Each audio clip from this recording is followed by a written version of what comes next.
नमस्कार। शुरुआत जी में आपका एक बार फिर स्वागत है।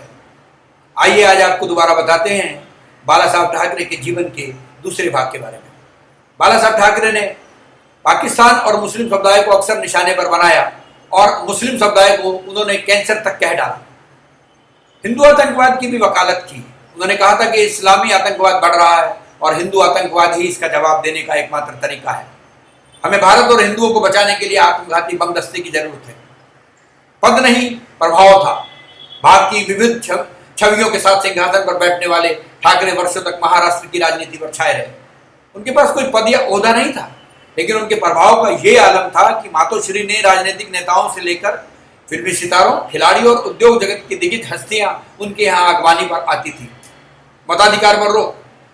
ठाकरे अपने गैर परंपरागत ख्याल के लिए पसंद किए जाते थे। हालांकि इस दौरान उन्होंने कुछ दिक्कतों का सामना भी करना पड़ा।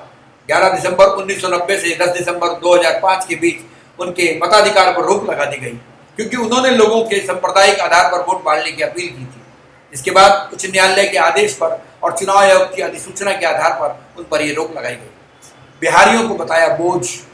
अपने प्रवासी विरोधी विचारों के कारण ठाकरे को हिंदी भाषी राजनीतिज्ञों की नाराजगी झेलनी पड़ती थी। उन्होंने बिहारियों को देश के विभिन्न भागों के लिए बोझ बताकर खासा विवाद खड़ा कर दिया था। हालांकि बिहार के मुख्यमंत्री नीतीश कुमार के वे प्रशंसक थे। ठाकरे की पार्टी को 1991 में बड़ा झटका लगा, जब छगन भुजबल ने ठाकरे मंत्रिमंडल और मंडल आयोग रिपोर्ट का विरोध करने के विरोध में पार्टी छोड़ दी और कांग्रेस में शामिल हो गए। पत्नी और पुत्र की मौत।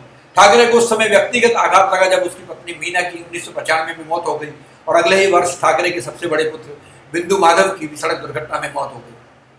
राज का शिवसेना छोड़ना। उन्होंने 2005 में अपने जीवन का एक सबसे बड़ा झटका और झेला। उनके भतीजे राज ने शिवसेना को छोड़ दिया और 2006 में अपनी राजनीतिक पार्टी MNS बना ली। इस घटना में शिवसेना भाजपा के दोबारा सत्ता में लौटने की उम्मीदों को भी कमजोर कर दिया। मैं अब थक गया हूँ। ठाकरे की सेहत पिछले कुछ समय से ठीक नहीं थी। 24 अक्टूबर को दशहरा रैली में शेर की दहाड़ सुनाई नहीं दी। उन्होंने एक वीडियो रिकॉर्डिंग भाषण के जरिए अपने समर्थकों को संबोधित किया और सार्वजनिक जीवन से संन्यास का ऐलान लिया। उन्होंने कहा, शारीरिक तौर पर मैं काफी कमजोर हो गया हूं, मैं चल नहीं सकता, मैं थक गया हूं। उन्होंने अपने समर्थकों से उनके पुत्र उद्धव और पोते आदित्य को साथ देने का आग्रह किया और इसके साथ ही शिवसेना के उत्तराधिकार की बेल को खींच दिया। धन्यवाद। तो आज हमने आपको बताया कि बाला साहब ठाकरे के जीवन के बारे में।